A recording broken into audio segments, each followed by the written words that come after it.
2023년 10월 31일입니다. 10월의 마지막 날. 이용 씨가 잊혀진 계절, 10월의 마지막 밤을. 오늘 하루 저작권료 1년 먹고 산다고 하는데, 부럽다. 그러나 저는 노래를 못 부르니까. 어쨌든 10월의 마지막 밤입니다. 가을을 충분히 즐기시기 바랍니다. 저 바깥에 애들이라고 해야 되나? 중고등학생들, 초등학생들이 공차며 놀고 있어요. 충분히 즐기시기 바랍니다. 물론, 엊그제, 이 좋은 세상을, 허망하게, 돌아가신 우리 또 12.9 참사의 유가족들 아니면 희생자들이 있어서 마음이 아픕니다만은 그렇습니다. 어쨌든 명복을 빌고 자, 사실 김현정의 뉴스쇼에 대한 좀 비판을 조금 해야 될 것 같습니다. 김현정의 뉴스쇼가 남현희 씨를 인터뷰를 했어요. 사실 보시면 아시겠지만 김현정의 뉴스쇼의 작가님들의 섭외력은 상당히 탁월한 것 같습니다. 의미 있죠.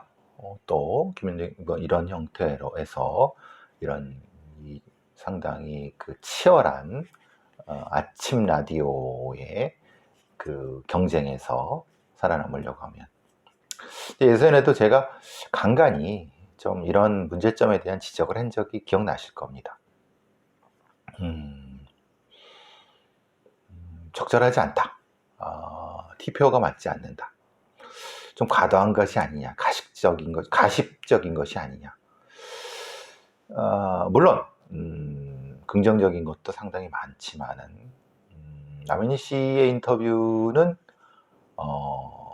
분명히 남현희 씨의 입장에 대한 얘기는 듣는 것으로서 의미가 있습니다. 그런데 그 사람의 입장만을 일방적으로 얘기하는 것은 혹시라도 그 사람에 의해서 그 사람 때문에 혹은 그 사람과 연관돼서 피해를 받았을 수 있는 사람들에 대한 가해가 될 가능성이 있습니다. 예를 들면, 물론 본인이 100% 전적으로 속았다, 전청주한테. 그래서 악마 같은 얘기도 나오고 막 눈물도 흘리고 이런 얘기 좋습니다. 아니, 충분히 그럴 수 있죠. 그런데 저도 그 인터뷰 내용을 다 봤습니다. 보고 듣고 두 번 반 정도 부분적으로 분명히 그거를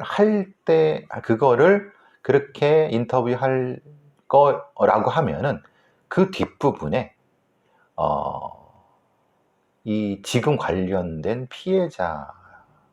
피해를 주장하는 사람들이라든가 분명히 있습니다. 왜냐하면 그 서울시 의원 김모 하는 사람, 이름이 김민식인가요? 김민석으로 알고 있는데, 이 사람이 남현희 씨가 그 전청조와 관련이 있다, 그러니까 그 공범과 관련일 수 있다라고 주장하면서 고발한 내용이 있습니다.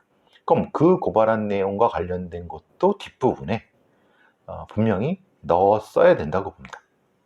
그러니까 남현희 씨의 인터뷰가 눈물찔끔 그렇게 일방적으로 이제 피해받고 자기가 남현희 씨의 아이들 가족들 이렇게 좋습니다. 그건 당연히 본인이 사기 피해자일 수 있어요. 사기 피해자이기도 하고 할 것 같고. 그런데 남현희를 믿고 전청조한테 속아 넘어갔던 사람들에 대한 부분들은 분명히 자기는 모른다. 자기는 내가 그 사람 연락처도 모르고 전청조한테 속은 거지 나한테 속은 거냐 라고 얘기를 그렇게 대놓고 할 정도라고 하면은 일방적으로 그 사람 남은이의 얘기만을 이렇게 아주 그냥 그 뭐라고 하나 이 심파처럼 막 눈물 흘리고 이런 것까지 아닙니다. 그렇게 해서는 안 됩니다. 이거는 소위 언론의 윤리에서는 저는 조금 적절하지 않다고 봅니다. 그렇게 할 정도라고 하면은 뒷부분에 다시 말씀드리면 분명히 그런 사람들이 없었다고 하면 모르겠지만 분명히 피해를 주장하는 사람이 있고 그럼 그 주장하는 사람들을 인터뷰를 못하다 한다 하더라도 내용적인 측면은 충분히 그에 비례하게 넣어줬어야 됩니다. 그것이 공신력 있는 언론이 할 일입니다. 보세요. 지금 어제 그 아침에 그 얘기가 나오고 그저께인가요? 제가 헷갈리는데 바로 나오고 전청조의 반박 인터뷰가 채널A부터 나오고 그리고 관련된 사실들이 속속 막 밝혀지면서 결국은 남현희 씨가 분명히 어느 정도는 방조 부분으로서 책임질 부분도 있는 거고 아니라 하더라도 도덕적으로는 분명히 책임이 있는 부분이 있다. 지금 다 나오고 있지 않습니까? 그 정도도 판단을 못하느냐 김현정의 뉴스조의 제작진들이 그것도 김현정 PD가 이건 아니라고 봅니다. 이건 매우 부적절한 인터뷰였다. 형식이 잘못됐다. 내용도 분명히 그렇게 그러면 범죄적 사실에 대한 부분이 아니라 그 남현희의 개인적인 어떤 거냐 그 의문점에 대한 거냐 근데 이거는 의문점의 문제가 아니라 그로 인해 발생했던 많은 피해가 존재했고 확인할 수 있었고 또 의문점도 있었어요. 그 의문점을 당사자한테 해명을 듣는 것도 중요하지만 그 해명에 반대되는 아니면 그것과 상반되는 부분에 대한 것도 넣었어야 된다고 봅니다. 결국 그러니까 그 다음에 지금 오히려 거꾸로 그 인터뷰와 상반되고 보는 다른 어떤 피해 사실 이런 부분들이 마구마구 드러나는 적절하지 않다. 가끔가다 김현정 뉴스쇼가 그런 저는 실수 아니면 의도된 실수 아니면 이게 고의는 아닐 것 같은데 상당히 그건 적절한 부분이 아니다라고 봅니다. 공신력 있는 언론인으로서 김현정 PD가 분명히 이 부분에 대해서는 스스로의 성찰이 필요할 거라고 저는 봅니다. 이게 무슨 유튜브 방송 이런 게 아니잖아요. 저는 참 아쉽습니다. 그게 이제 첫 번째고 SBS 김태현의 정치쇼라는데 왜 거기에 이수정 교수가 나가서 전청조에 대한 얘기를 거기서 정치쇼에서 했는지 모르겠지만 어쨌든 뭐 예를 들면 이 기사거리가 될 것 같으니까 말하자면은 그런 이 인터뷰를 했겠죠. 제가 들어봤습니다. 약 한 10분 남짓하는데 안타까운 거는 뭐냐면 글쎄요. 저만 느낀 거 아닙니다. 저만 느낀 거 모르겠는데 이수정 교수가 이 사건의 전체적인 얼개를 잘 이해를 못 하시는 것 같다는 생각이 들어요. 물론 예를 들면은 이 남현희가 전청도한테 가스라이팅을 당했다는 것 자체를 그대로 믿기 힘들다. 맞습니다. 그 얘기는 말하자면은 이 표창원 범죄심리 분석가가 자신이 나오는 KBS 2의 해볼 만한 아침 표창원의 월드 셜록에서 한 내용과 맥락은 비슷한 것 같습니다. 어쨌든 이수정 교수가 얘기한 예를 들면 그 남현희의 어떤 그 부분에 대해서 가스라이팅 부분에 대해서 사실은 좀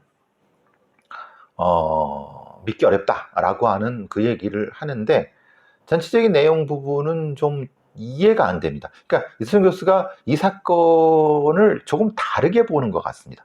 그러니까 그런 얘기를 했을 거라고 저는 생각을 하는데 예를 들면은 뭐 이런 거죠. 물론 이제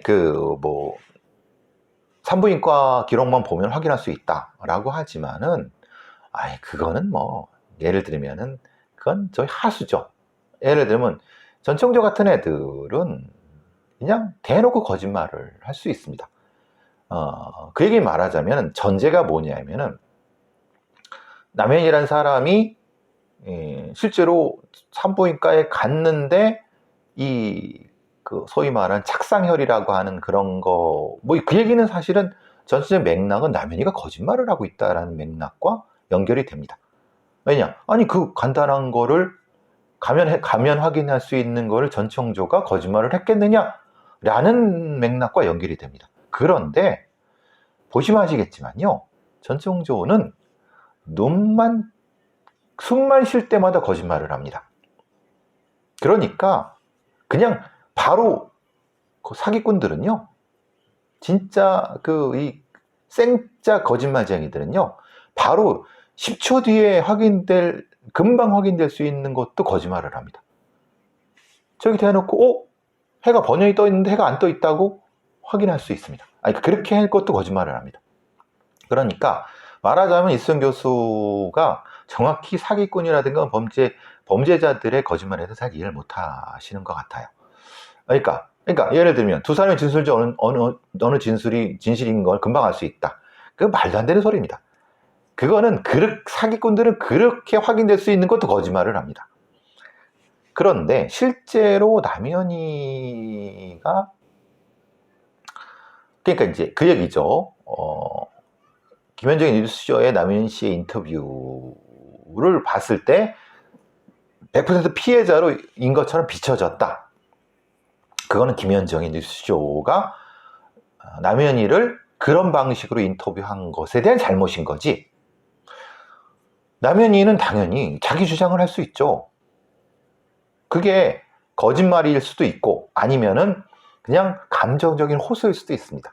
그거는 김현정의 뉴스쇼가 남현희를 인터뷰한 방식, 언론으로서 윤리가 적절하지 않은 부분에 대한 거지, 남현희의 실제로 남현희가 이 사건에 어떤 관련성이 있다 없다 라고 하는 것을 판단할 수 있는 기준은 사실은 아니라고 봅니다. 왜냐하면 분명히 거짓말할 수 있습니다. 남현희는 왜? 자기가 또 물어줘야 돼요. 이게 옳다 그르다의 문제는 아닙니다. 남현희의 주장이니까요. 근데 전청조는 2월 달에 이 모든 것을 인지할 수 있다라고 주장을 합니다. 그러니까 합리적인 추론으로 봐선 그러니까 전청조의 말이 합리적인 수준에서 맞을 수도 있습니다. 왜냐? 야, 남자 여자인지도 확인을 못하냐? 나이 40살 넘은 결혼했던 여자가? 전청조 얘기는 그겁니다. 2월달부터 알고 있었어. 내가 이렇게 허술하게 사기치는데 몰랐단 얘기야? 라고 얘기합니다. 그런데 여기에서의 문제는 아까 말씀드린 것처럼 이수정이나 표창원이라는 사람들이 가스라이팅을 잘못 이해하고 있다는 겁니다. 즉 말하자면 남현이라는 사람이 판단 능력이 없지 않아. 그렇기 때문에 전청조한테 가스라이팅을 당할 수 없다라고 하는 전제입니다. 이거는 이수정 교수나 표창원 교수가 가스라이팅에 대해서 진짜 이해가 잘못됐다고 저는 봅니다. 이거는 왜? 판단 능력이 없어서 가스라이팅이 되는 게 아닙니다. 판단 능력이 있는 사람도 가스라이팅이 되는 겁니다. 왜? 그와 연결된 분위기라든가 맥락으로서 자연스럽게 쇠뇌시키는 겁니다. 즉, 판단 능력이 없다. 그러니까 완전히 멍해갖고, 와, 하나님, 와, 사이비 종교야. 이게 가스라이팅만을 얘기하는 게 아닙니다. 즉, 맹목적 추정만을 가스라이팅, 판단을 못하는 것만이 가스라이팅이라고 생각하는 건 진짜 잘못된 겁니다. 그거는 가스라이팅에 대한 이해가 부족한 겁니다. 즉 말하자면 가스라이팅은 그것도 가스라이팅일 수 있겠지만은 물에 스며들듯이 점차적으로 빠져들듯이, 좀 말하면 사막의 사구 모래가 몸을 움직일수록 서서히 빠져들듯이 그렇게 적셔드는 게 가스라이팅. 그런 것도 가스라이팅입니다. 쉽게 말하자면 이런 거예요. 이수정 교수가 한 말 중에 남현이는 판단 능력이 전혀 없는 사람이 아니다. 이 사람은 국가대표고 의사결정 능력이 탁월했다. 라고 얘기를 하잖아요. 맞습니다. 그렇게 보면은 변호사든 아니면 뭐 유명한 어떤 사람이든 아니면 그 많이 배운 사람은 가스라이팅이 안 된다는 거네요. 보이스피싱에 속아 넘어가지 않는다는 거네요. 그러니까 말하자면은 국가대표이고 뭔가 결혼했고 애가 있고 부모고 이거는 그 사람이 가지고 있는 요소 중에 하나입니다. 그런 요소를 가지고 많이 배우고 뭐 해도 가스라이팅을 당할 수 있습니다. 그러니까 말하자면 물론 이수정 교수도 얘기를 하죠. 피해자들의 취약성이 있을 때 당합니다. 그런데 그 다음에 무슨 얘기를 했냐면 사회로부터 남현이가 전혀 분리되어 있지 않았고 친정 친구나 아니면 누구나 만날 수 있고 그렇기 때문에 이 남현이가 취약하지 않다는 거예요. 천만의 말씀이에요. 왜냐? 어떤 경우가 있냐면 남현이라는 사람이 전 남편과 사이에 이혼도 하고 쇼윈도 부부 같은 것도 이렇게 했고 여러 가지. 즉 말하자면 자기가 이거를 확실히 가족이라도 얘기 못할 수 있는 상황이 있습니다. 그게 한번 쌓이게 되면은 평상시대로 대화는 하는데 심리적으로 분리가 되는 겁니다. 그게 가스라이팅으로 되는 거예요. 그게 가스라이팅의 과정인 거예요. 그러니까 말하자면은 가스라이팅을 심리적으로 취약하고 분리돼 있고 뭐라 좀 판단력이 없는 사람 이건 진짜 가스라이팅에 대해서 잘못 아시는 겁니다. 어떻게 전청조 같은 인간한테 가스라이팅 될 수 있냐 생각해 보세요. 지금에서야 전청조 같은 인간이라고 얘기를 하지 경호원을 7명이나 데리고 다니고 재벌 혼외자고 재산이 이렇게 많고 아주 매너 있고 모든 해결을 탁탁탁 해줘. 그러면 남현이가 그걸 봤을 때 대단한 사람은 느끼지 않겠어요? 그러니까 지금 결과를 보고 어떻게 저런 인간한테 가스라이팅이 될 수 있냐라고 얘기하는 건 이거는 그 사람이 그 일을 당했을 때의 관계, 심리적인 관계 이거를 보고 가스라이팅이라는 걸 판단을 해야지 지금 보니까 뭐 저딴 인간한테 말도 안 되는 소리입니다. 그러니까 이 부분에 대해서는 그러니까 좀 많이 실망스럽고 아쉽습니다. 사실 이 부분에 있어서는 그러니까 사실 뭐 이수정 교수는 남현 씨의 복잡한 심정을 분석해 맞습니다. 왜 남현이라는 사람이 이렇게 눈이 뒤집힐 정도로 생각을 못하게 했는가? 결국은 이 분위기하고 이 시스템적으로 아주 정교하게 접근을 했는데 그 정교함이라는 것이 아주 뭐 치밀함이 아니라 남현이 맞춤형으로 접근했기 때문에 그런 겁니다. 그거를 얘기를 하고 했어야지 사실은 좀 이수정 교수한테 좀 아쉬운 부분이 있고 그거는 또 표창 교수 똑같습니다. 한테도 아쉬움이 있는 건 이런 거죠. 물론 여러 가지 이 방송에서 표창원의 월드 셜록에서 이 얘기를 했습니다. 이렇게까지 치밀하게 당하지 않는 사람이 몇이나 될까라고 얘기를 합니다. 근데 치밀하게 했다고 하지만은 너무 허술해요. 왜 그러느냐? 이거는 아까 말씀드린 것처럼 남현이에 대한 철저한 분석과 물론 그런데 과정에 실수도 있었습니다. 그러니까 결국은 사기꾼이라는 것이 진짜 뭔가 뭐 한다. 그건 진짜 말도 안 되는 소리입니다. 왜냐? 그러면서 성공을 하면서 접근했기 때문에 그러는 거고 이제 아까 말씀드린 것처럼 말하자면 이 가스라이팅에 대한 부분에 있어서는 심리적으로 이 어떤 형태의 가스라이팅을 하는 사람과 당하는 사람 사이에 수직적 관계가 있어야 된다. 힘, 권위, 지식, 정보가 현격한 차이가 나야 된다. 그리고 강자가 약자한테 지속적으로 허위 사실을 주입하는 세뇌, 인지 왜곡 이렇게 하는데, 지금에 봐서야 전체적으로 아무것도 아니게 보이지만요, 생각해 보세요. 다시 그 당시로 가보세요. 재벌 3세에 모든 걸 다 해결해주는 권위도 있고 힘도 있어. 여기서 힘과 이런 거를 몸이 크고 뭐 이런 게 아니에요. 남현이의 입장에서. 그러니까 이거는 정확히 가스라이팅입니다. 그러니까 이거를 지금에 와서 생각해 보면 그렇다고 하는 거예요. 그러니까 이거는 좀 우리 표창 교수님 분석가도 조금 더 다르게 생각하시면 어떨까라는 생각을 해 봅니다. 인지 왜곡이에요. 그게 인지 왜곡입니다. 판단을 못 하는 거잖아요. 생각해 보세요. 그 인지 왜곡이 생겨버리니까, 저는 사실 전청조와 성관계 비스무리한 거를 했을 때 인지 왜곡이 일어난 거예요. 사실 그때 그런 얘기를 하는 거 아닙니까? 어떻게 그걸 몰라? 응? 아니, 사람의 남자의 성기가 삽입되는 건지 아니면 그 보형물이 삽입되는 게 어떻게 그걸 몰라라고 하지만요,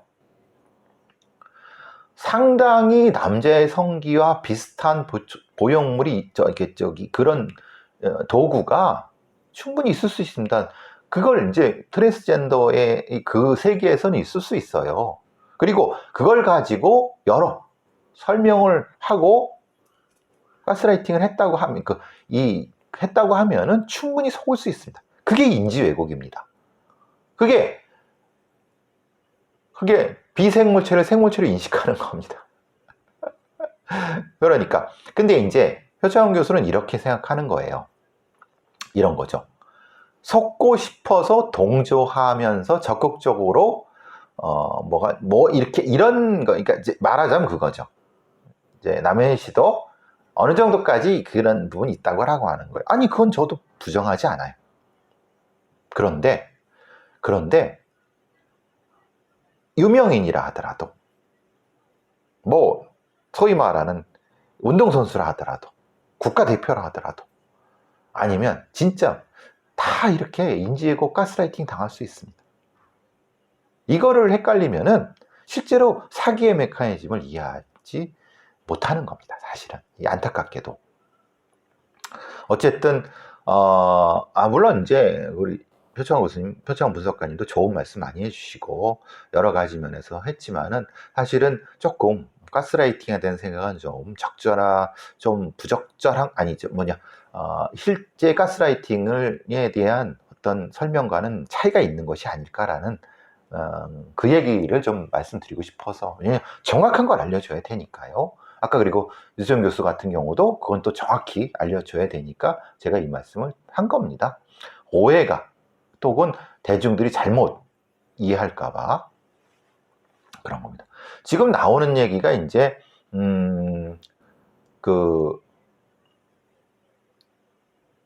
이성균 쪽에서는 제가 몇 번 말씀드렸지만, 이성균 쪽에서 약간 버티기라든가 이런 거에 들어간 것 같아요. 간이시약 검사에서 음성 나오고, 또 여러 가지 면에서 이제 물론 또 출동한다고 합니다. 그런데 적어도 공인이라고 하면은 이 부분에 있어서는 조금 더 적극적으로 좀 미안한 마음. 그러니까 실제로 생각해 보시면 약물 인정하고 충분히 반성하고 이런 식으로 가야 되는 거 아닌가요? 시작전부터 진술 안 하고 결과 나오면 보겠다. 이거는 적절하지 않다. 근데 이제 문제가 그거죠. 그 소위 말하는 새끼마담이 또 3억은 받은 건 맞지만 5억 5천만 원은 또 다른 쪽이다. 그럼 그 얘기 뭡니까? 그렇게 나오는 이 슬슬 언론을 통해 나오는 거를 보니까 결국은 그 새끼마담에 대한 진술의 신뢰를 계속 누군가를 계속 공격하는 것 같아요. 그러니까 애초에 그게 이성균 측인지 어떤지 모르겠지만은 누군가가 협박을 했다는 거예요. 그 새끼마담을. 그러면 보통의 경우는 이성균 쪽에서 작업했는지는 모르겠어요. 어쨌든 근데 지금 슬슬 나오는 얘기는 그 진술자에 대한 공격. 그러니까 박유천 사건이라든가 과거에 그 연예인의 마약이나 이런 것을 뭐 제보하고 뭐 폭로하고 플리바게닝 했던 사람들에 대해서 분명히 이런 어떤 좀 이상한 상황에 여론적 공격이 있었어요. 그 여론인지 아니 특정 언론이 공격을 하는 건지 이렇게 만든 건지는 정확히 모르겠습니다만은 이 부분은 그래서 제가 이성균의 소속사라든가 아니면 이성균의 변호사 아니면 그런 쪽에 있는 사람들이라고 하면은 지금의 전략은 잘못됐다고 봅니다. 물론 실제로 이게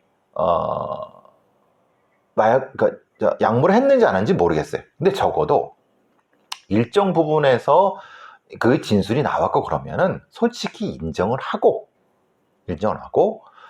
반성을 하고 적극적으로 협조하면서 사회에 모범이 되는 형태의 전략으로 가는 것이 본인의 미래를 위해서도 저는 맞다고 생각합니다. 그런데 이것을 진술 거부, 나오면 한다, 그리고 제보자에 대한 공격, 물론 그건 그쪽에서 했다는 건 아닙니다. 그런 식으로 간다. 이 부분은 사실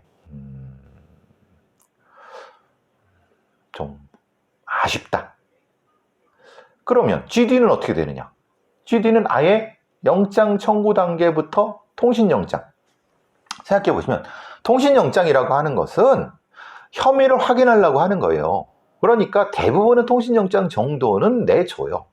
그런데 지금 나오는 언론의 얘기는 아니 그 정도 혐의도 소명이 안 됐어? 그러니까 통신영장을 반려했겠지, 그러니까 기각했겠지. 아니 그건 아니고 뭐냐? 상당히 비싼 전관을 썼다. 뭐 10억, 20억이다 이런 얘기가 나오고 있지만은 사실 뭐 비싼 전관을 쓰는 건 그에 권리지만은 문제는 그겁니다. 애초에 전관을 써서 통신영장부터 기각되게 만들어 버리면은 GD가 약물의 반응이 나와도 모발에게서 실제로 언제 이게 투약했는지에 대한 시점을 찾기가 쉽지 않다. 그럼 이것은 실제로 기소돼 갖고 재판을 하는 과정에서 무죄까지는 아니어도 상당히 논란이 될 수 있다. 치열하게. 그걸 노리는 전략이었냐? 물론 GD가 약물 안 했다고 자기가 주장하는 것처럼 안 했을 수도 있어요.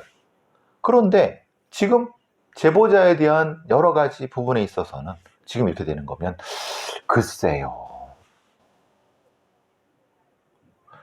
GD는 또 과거에 분명히 전력이 있습니다.